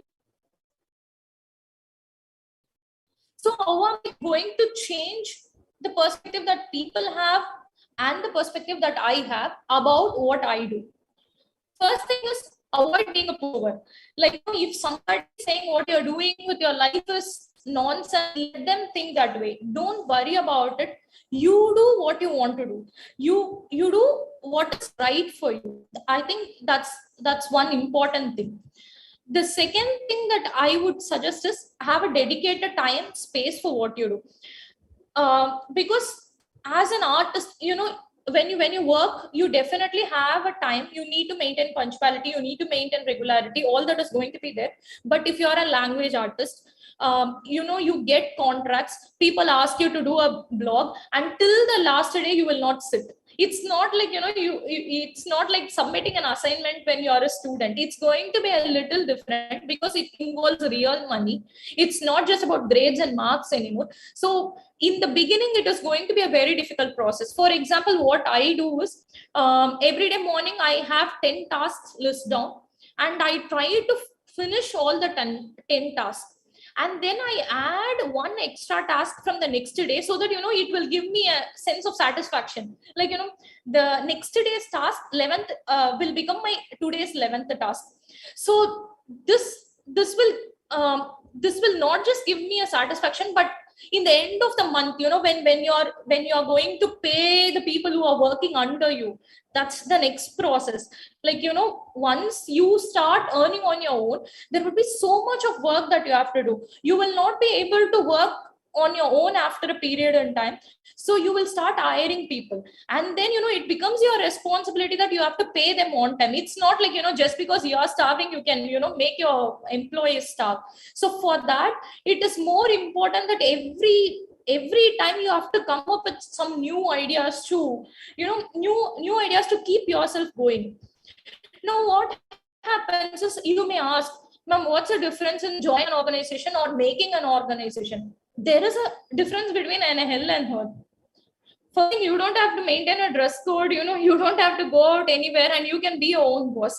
I think these are the perks. And that's the first part of my title, influence and affluence. Yes, affluence is important, but influence is more important. When I see what my friends, my colleagues are doing and what I am doing, a lot of people know me.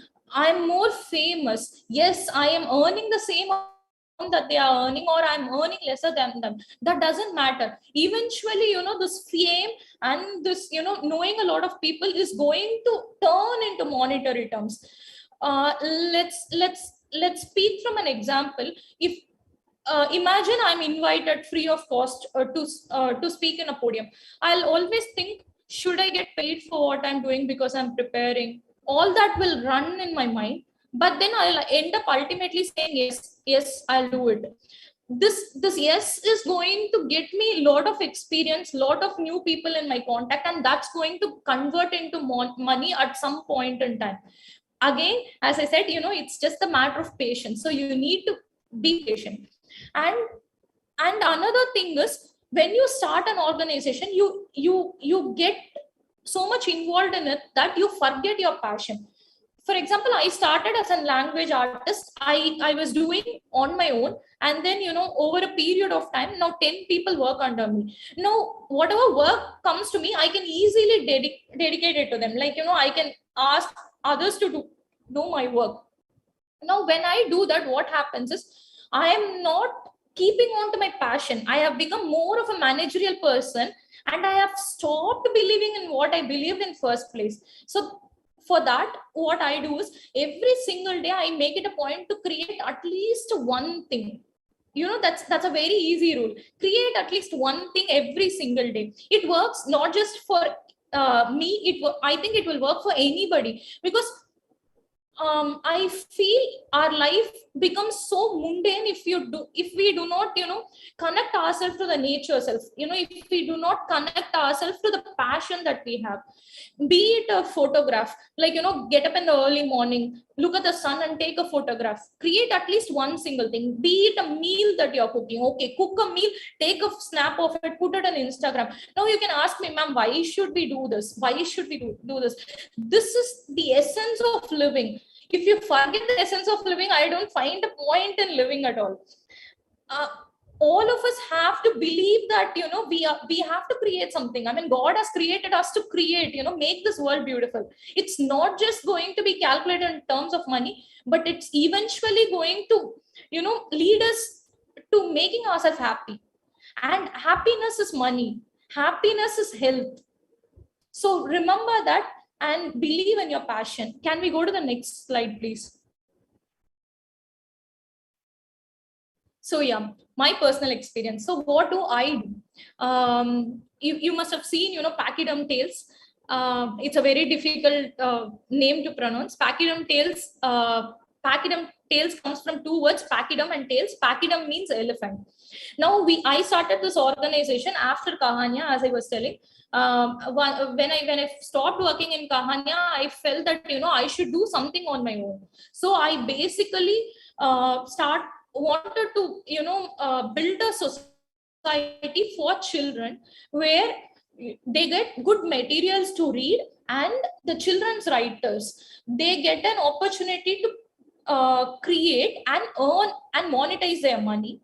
And the third part is illustrators. I wanted to include illustrators because I am an artist myself. I draw as well as I write and I translate. So when you draw, you find that, drawing is considered to be an hobby. Painting is considered to be a hobby in general sense. No, it's not like that. You can monetize it. You just need to find a proper means to do it. So what we started doing was we have a very transparent system in Pachyderm Tales. Like, you can join as anybody. You can, if you are just a photographer with anything with us, that doesn't matter. You just have to do that in Pachyderm.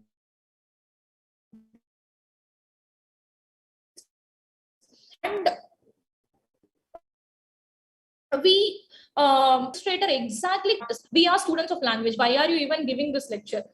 This is where it becomes very important, because for you to draw or illustrate for a novel, for a book, or for a picture book, you need to be able to understand, read, get inspiration from the writing that you have done.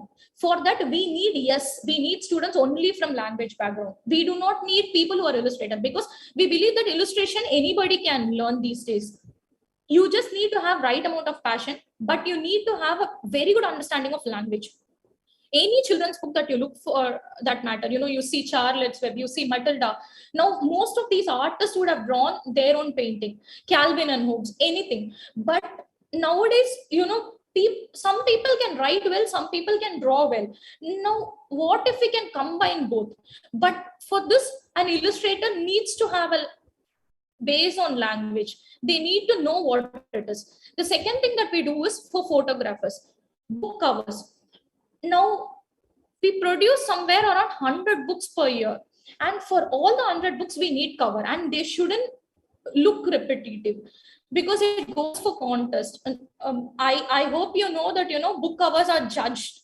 And, the best book cover gets prizes. It's a huge money. And for that, also for keeping your own standard in the company, you need to come up with extremely beautiful cover. But extremely beautiful cover, any artist can make. It has to make sense, and it has to relate to what is inside the book. So any book that you take, without reading the whole book, you will not be able to judge the cover.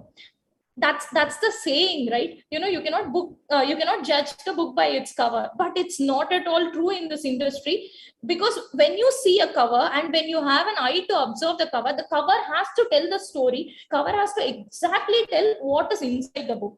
That and for you to understand that, you need to be a person of language. Okay, now you can ask me, what is the payment that a person who draws or who illustrates get? I'm going to make a quick calculation in term of dollar. Sorry, Priya, to interrupt. A quick reminder, you have 5 minutes left from your session. How much do I have? Okay. Okay. Oh, sorry. I'll make 5 minutes. Sorry. 5 minutes. Yep. Yeah, I'll make it really fast then. Okay. Thank you.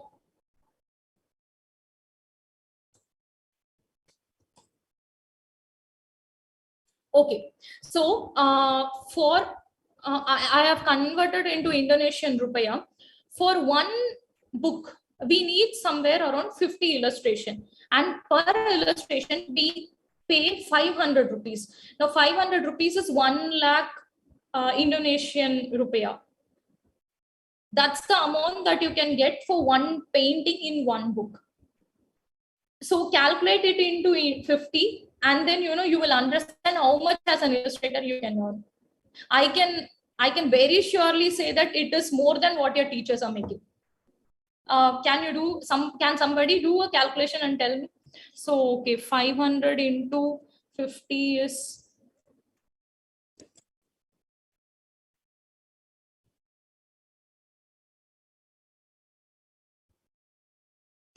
it comes to round about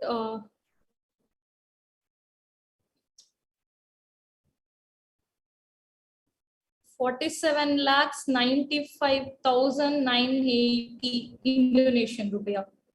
Does your teachers make that money? You can ask them. Does your parents make that money? You can ask them.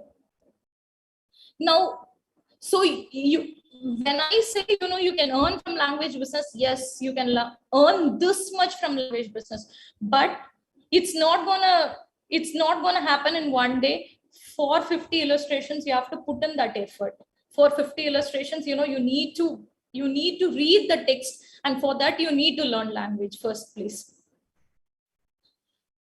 So this is one thing that we do in Pachyderm Tales. Can I just go quickly to the next slide, please?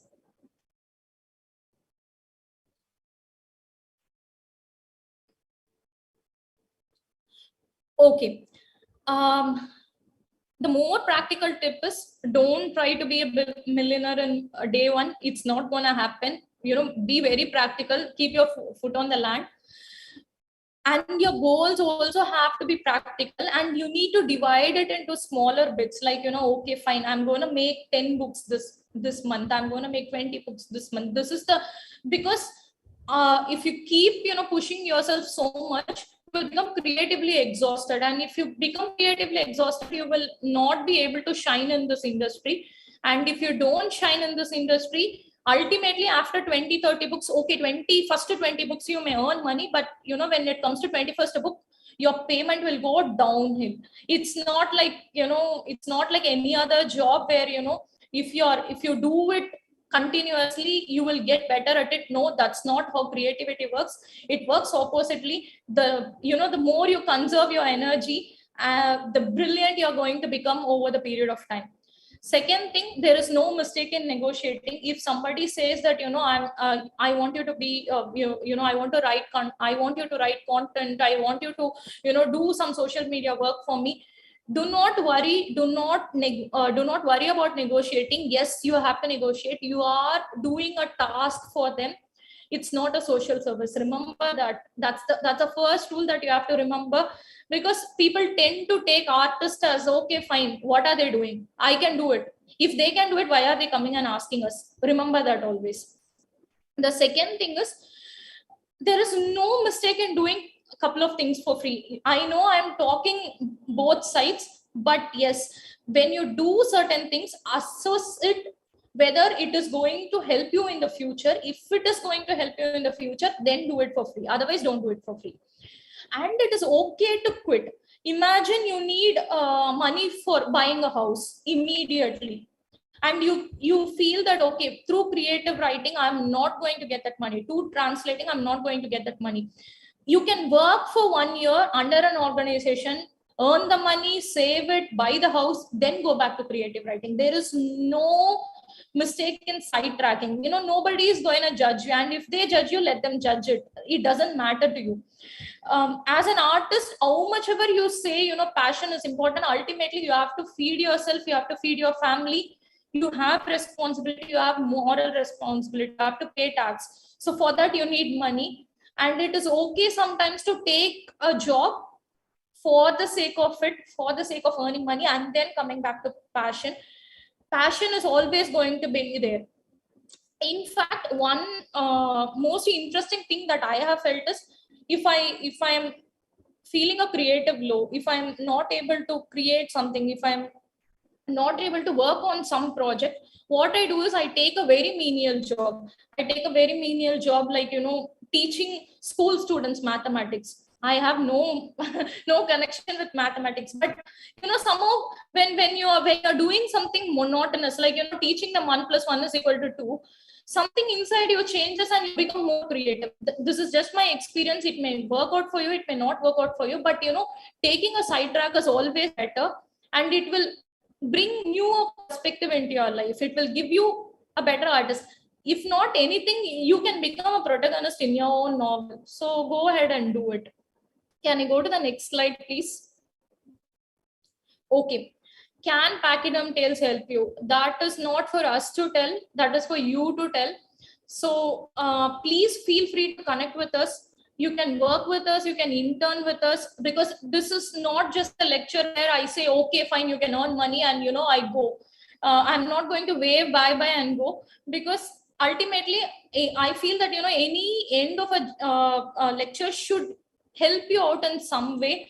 And if you find that, okay, I am an artist, I want to do something, come work with us, see how our environment is, see whether we can help you out, and you can take those ideas back, because we are of different culture, the way we work is going to be different. So you can take those ideas back, and you can make it on your own there in Indonesia. Ma'am was talking about pan-Indonesian network. What I am talking about is a pan-global network, where even today I do it. I go and work with lot of artists, lot of art organizations. So when I am taking care of a company, I all work so that I learn from them. Because you make mistakes on a daily basis, and this is going to help you out. There is no mistake in going and asking people who are new. New startups come every day in India. Just like ma'am was saying, there are a lot of startups that is coming in Indonesia. Even in India, there is a lot of new startups that comes in, and these will be kids who are 5-6 years younger to me, but they will have newer idea. So there is no harm in working. It's just about how much you learn through those endeavors. Thank you so much again for giving this opportunity. Thank you, Wildy sir, for patiently listening. Kurniawan sir, am I pronouncing it correctly? I'm not sure. Thank you anyways. Thank you for the great lecture that you gave. And Christina ma'am, and thank you all of you for listening.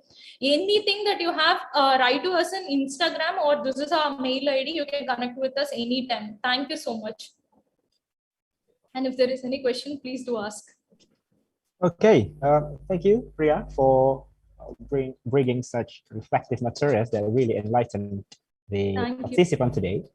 Priya just showed us the different perspective in making profit from the language industry, which is the language artists, such as translators, guides, bloggers, and writers. Something that is most noticeable from her fruitful presentation is that she shared several practical tips when we don't know what to do, we don't know where to go, and we don't know when to start a business in the language industry. Her three most important tips are to set goals, to understand that there's no mistake in negotiating, and to realize that it is okay to quit and to take a sidetrack. And now we are opening question and answer session. I suppose, and I believe we have a couple of minutes left. At first, I'll allow 3 participants to ask questions. Please raise your hand with emoticon. Turn on your audio and camera. State your question in a concise way and to whom it's delivered. Or you can drop your question on the chat box, but I'll give the priority to those who ask questions verbally. Okay, you may ask something now. Teman-teman silakan jika ingin bertanya, bisa melalui kolom chat box ataupun menyampaikannya secara langsung.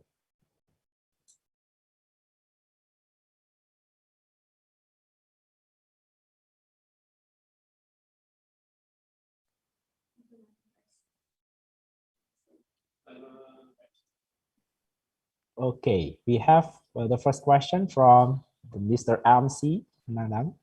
Please. Terima kasih atas waktu yang telah diberikan. Saya menggunakan bahasa. Saya mau bertanya kepada Bapak Kurniawan, bagaimana membangun kepercayaan diri dalam memulai suatu usaha. Terima kasih atas waktunya.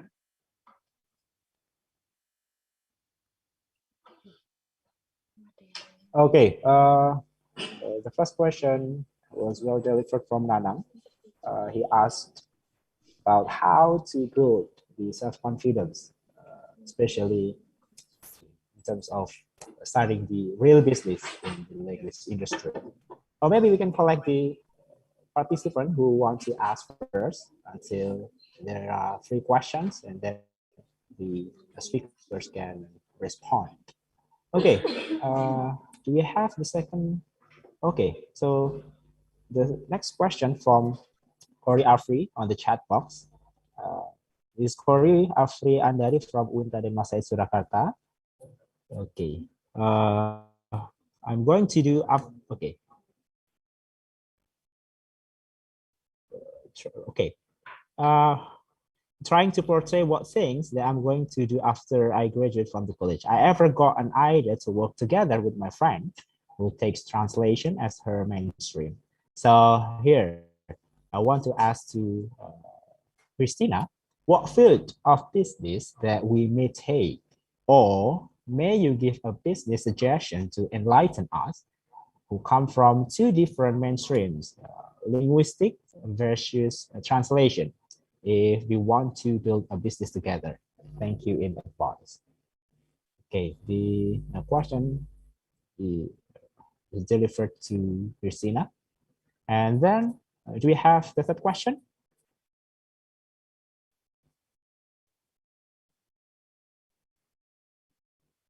Not yet?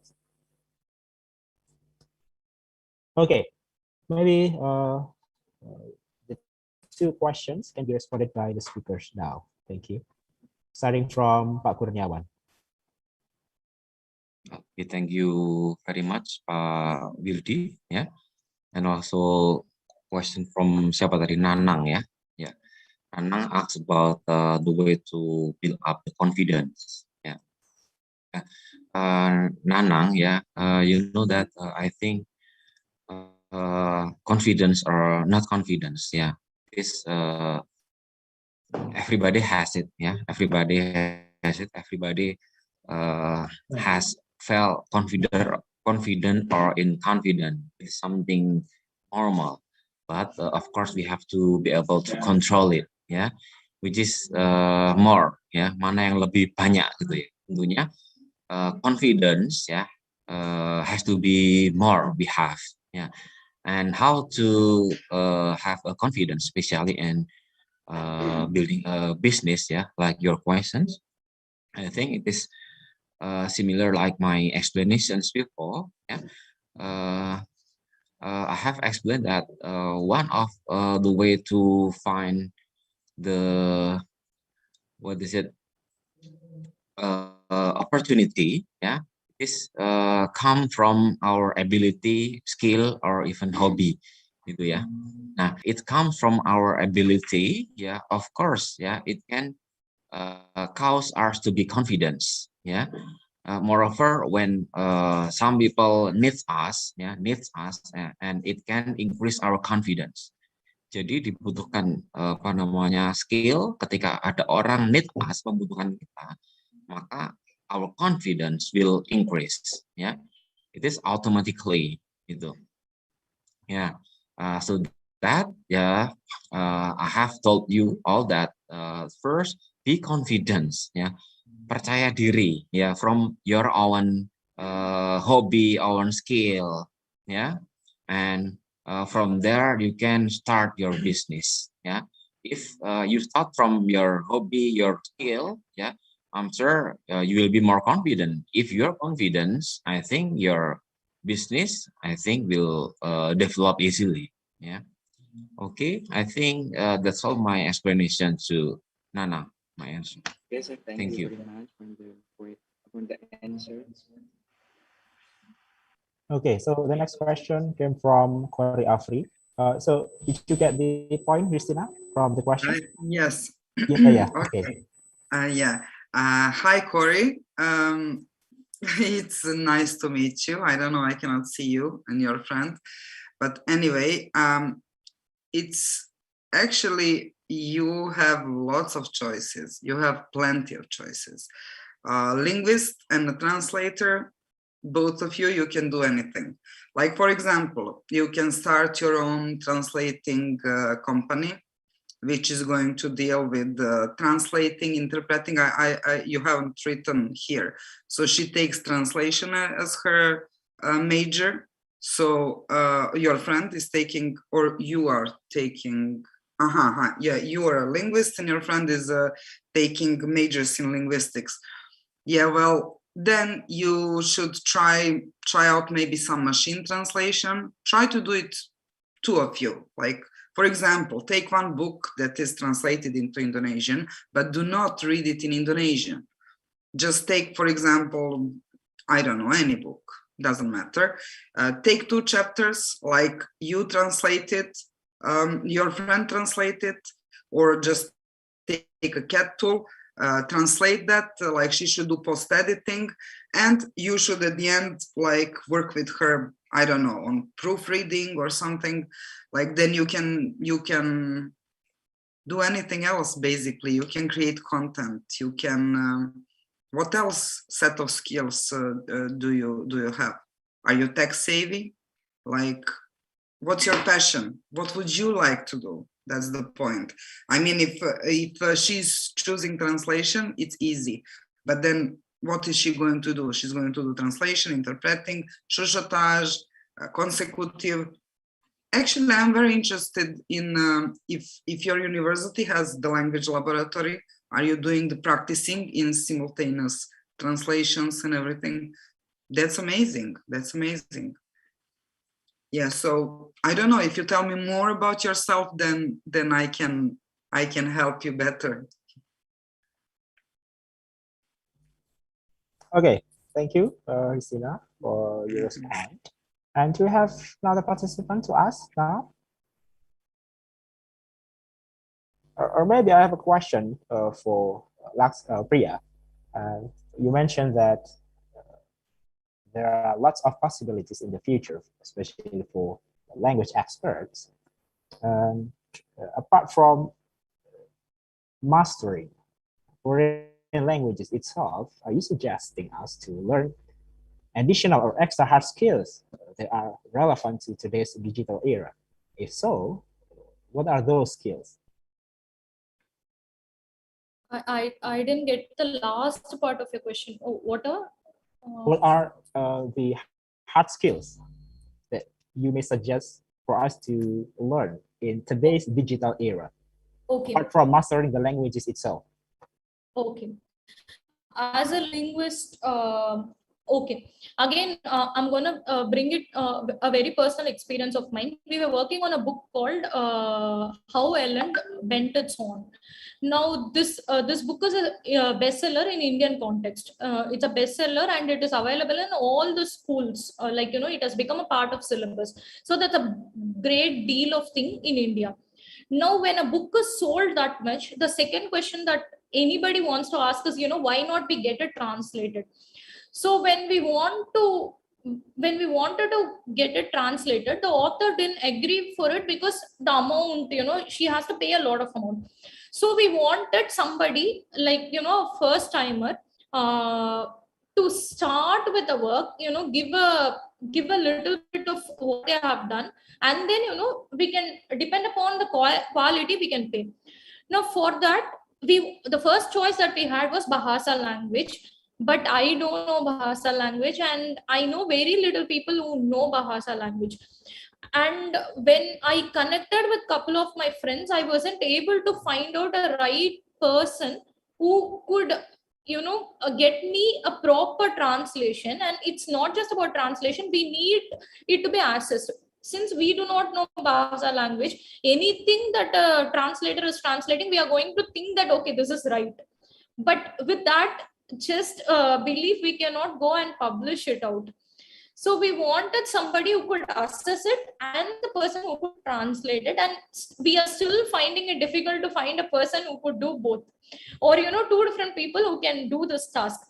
There are so many such things that happen. Chinese, Japanese, these are certain language which we find very easier, to get. But when we want to do it in a very different language, like, German or Serbia, or even for that matter, we have Urdu population, but we do not have Arabic population. People who know Arabic, we do not have that. So these are certain things that you could provide for us, like, your students can provide for us, because when I come to Indonesia, I find that very good in Bahasa, one thing. Second thing, I have seen a lot of people talk in Arabic in Indonesia.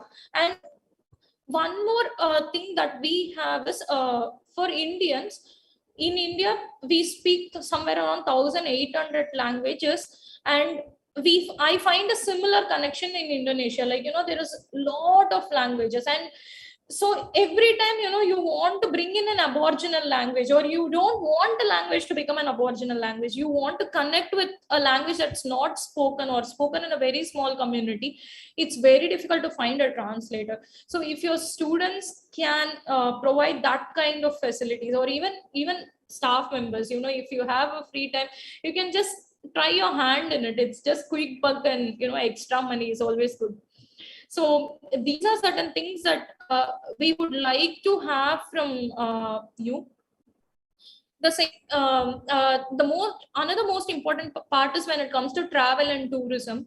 If I come to Borobudur, I do not know where to go in Borobudur or the significance of it until and unless I come home, Google it out and find out, okay, fine, these are the things that I should have seen. There are audiobooks, there are everything, but maybe training our students, I always believe that as an English language student, you have to know a lot more thing, and you have to specialize at least in one another thing apart from English language. For example, learn a little bit of history, learn a little bit of chemistry, learn a little bit of mathematics. There is no harm in it, but learn one thing 100% apart from learning language itself. For example, technology, computer, these are certain things that will help you out as well as help people out, and then you can make a business out of it. In fact, there was a very interesting question that had come for Christina ma'am. This girl was very specific that she wanted to do translation, and who takes translation as a mainstream. Yeah, so when it comes to this, my easy suggestion would be start with a little bit of work, like and easiest way is children's book, because children's book anybody can translate if you just have a little bit of language experience. When you start with that, you can earn money, you can gain experience, as well as it will help you in your company, in building a company. And you can start with an international exposure when you associate with people of different countries. So these are one more thing is networking. Network as much as possible, talk to so many people. Everybody can teach you a skill.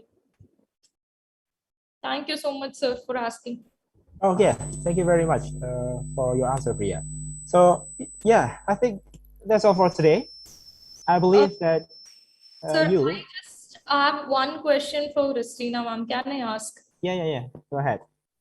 Ma'am, I want to know what was the one pertinent challenge that you faced when you started audiobook, because audiobook is something that's everywhere today, but the language that I speak is Tamil. We find that there is very little audiobook in Tamil compared to English literature, because in India, as I was mentioning, there is a lot of people who speak a lot of languages, but there are so many small regional languages. Tamil is not a regional, not just a regional language; it's an international language. Yet there is so much, there is so many problems when it comes to producing audiobooks. So, what is one way that we can bridge this? Okay, well, basically, audiobook market in Indonesia is also in the very beginning. I think India is much better in that terms. But I mean like other languages, not Tamil. I know that Tamil is a big language, but actually Bahasa Indonesia is in the same problem. The main problem in Indonesia, it's not producing. For me, it's enjoyable. I love it. I'm a good organizer. I'm a good manager. I find good people. Like I find the best actors, the best authors.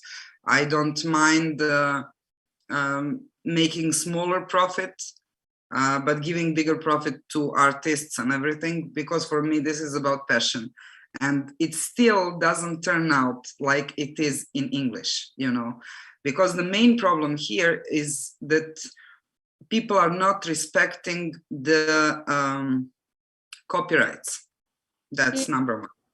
For example, you can find all over YouTube, you can find like people narrating poetry, like even the whole books, and they don't even feel guilty about it.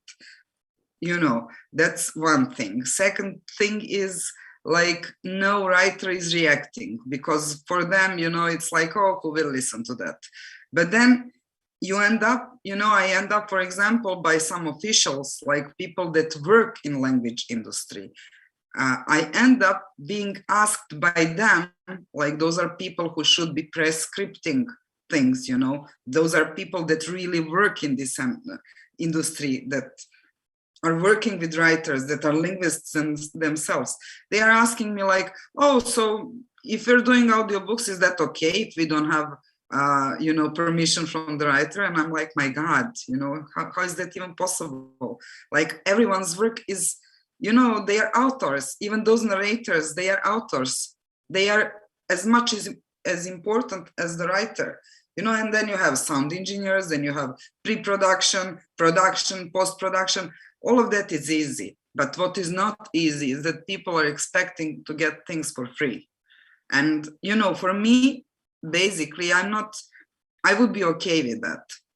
If I get like the basic fee to cover expenses, and then just like, as I put some of the things on YouTube, I just put it for free. And those are like very famous actors reading and like very good narrations. And the production qualities, I may freely say, like as equally as good as foreign audiobooks. And everyone who worked on those projects were Indonesian people, like no foreigners were involved. When I started, I frankly, I didn't know where to go and what to do. Like I'm just like, I was completely lost. I didn't know what to do. But right now I could do it like with closed eyes. It's not a problem. But the problem is the profit. That's the problem. It's still the very beginning. Although I started like in 2010, I just gave birth to my child, and I didn't know what to do. So working from home was like, beside translations and like I don't know, organizing tours and everything. That was the only thing I could do. But of course, eventually it just grew into something else. But still, this is not satisfactory. And I've seen that there are some big audiobook companies that are looking to enter into Indonesian market. And I see that they're having big plans, and I know exactly how it's going to turn out, But yeah, anyway, another problem for me was that I was too small. Like I was only one person. My friend, the other co-founder of Digital Archipelago, he's a lawyer. He lived in New York back then. For him, it was about profit. It was about making startup, accelerating, you know. Back then when we started, actually there was no other application in Indonesian language. So in order to make application, we had application, we don't have it anymore because it was not profitable. We had our own application. It was called Buku Audio, and it was actually the first application for mobile phones in Indonesia in Indonesian language. Back then there was only one more, it was Gojek, and Gojek was in English. Even now Gojek is half English, half Indonesian. So actually I localized that for the first time by myself. I didn't know what I was doing, but I just did it. But I had help at the end for some terms from my mentor, who he passed away sadly this year, Dr. Sugiono. He worked in the Institute of Language. So actually he helped me with some terminology, which was quite useful back then. But then, you know, it turned out that back then it was not, people didn't understand me what I was speaking. I met with one big publisher that's actually like really, really big publisher. And I was by myself. They came like in team of 5 or 6 with the writer and translators, and all of them so professional, and they were late for 45 minutes. I was sitting by myself in that cafe and thinking to myself, you know, if they're gonna turn up or not. And I was so passionate, and I tried to explain to them, look, the application was not done yet. So I tried to explain, look, the application is gonna look like this. And then I could only find like some ebook application in English back then, and it was the only one I had to show them how it should look like. We had the meeting like for 2 or 3 hours. The writer said, it was a very famous writer, he said he wants to record audiobook with me. He likes the idea, he likes everything. We actually wanted to do the English version as well. He was okay, the translators were okay, and no news from them. And I was like, okay, like 3 days, 5 days, a week, 10 days, 2 weeks. Then I've seen that they posted on their website that on that exact day when we were having a meeting, that they created digital blah blah publisher of theirs. And I felt like as if somebody hit me in the head, you know. It was like, I felt it was so bad. I mean, I was only one person, and you know, their corporation, they're huge, and they're just stealing my idea. But but for them, actually, they were not passionate. Even by now, they never made any audiobooks. They actually made ebooks because that's the only thing they have seen, and they made the exact same application that I've shown them, but it was not audio, it was ebook, you know. And at the end, I realized that they didn't even understand what I was talking about. They couldn't make a difference, you know. And the end, their application was like busted in like month or 2, doesn't matter. But so basically this Digital Archipelago is still going on because it's now in status quo currently, because we cannot make as big profit as we would like to. And you know, but it's a good journey. I hope that like soon, maybe there will be something better. And I've seen that those big companies are coming in, and sometimes, you know, it's good to be the second. Maybe, I don't know. They're coming with a big money, and they're expecting big profits, which is not going to happen soon, but it will happen. It will happen for this case. Yeah, and I'm sorry, I wanted to tell you that it was really funny, and I really loved your theory of doing nothing, because I've been freelancing for years, and you know, my mom is like, and my grandma especially, she has this thing, you know, like she's doing nothing, I don't know what's happening. And yeah, I love that one, and I love your expression, language artist. It's really nice. Okay, thank you. Okay, we should agree that we have very live, interesting discussion here, but unfortunately, we are running out of time now. We probably can continue and follow up outside this main session, I guess. And I think that's the end of our main session today. I believe that you, participants, have absorbed so many things from the three speakers, starting from how to build entrepreneur spirit, how to see future opportunities, how to determine the market, and how to make grand plans for your futures. In the end, the question comes back to you. When are you ready to start? Big thanks to Pak Kurniawan, Christina, and Priya for joining us today. Thank you for sharing your previous experience and insight with us. We do appreciate it.